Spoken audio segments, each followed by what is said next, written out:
Echoes of Robert Lee Frost. A Journey Through the Ordinary. Listen to the story carefully. Story 8. A Dream Pang.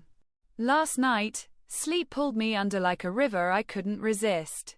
I dreamed of walking streets I'd never seen, past markets where scents of bread and spices tangled with voices from centuries.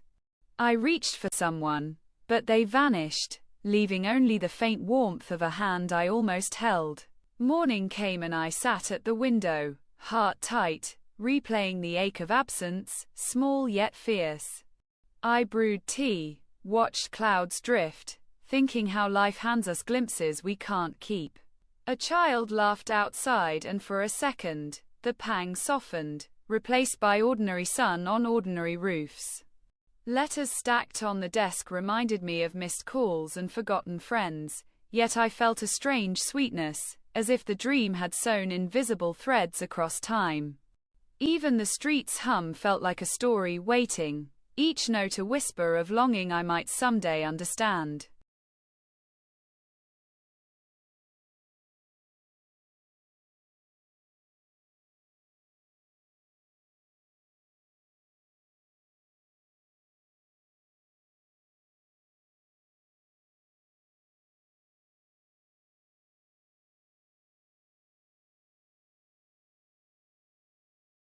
Now listen to the poem. Sleep drags me to unknown streets, markets hum with fleeting beats. I reach for someone, they dissolve, leaving warmth I cannot solve. Morning light brings tight hearts sting, tea steams while clouds softly swing. Children laugh, pangs ease for a while. Sun touches roofs with gentle smile.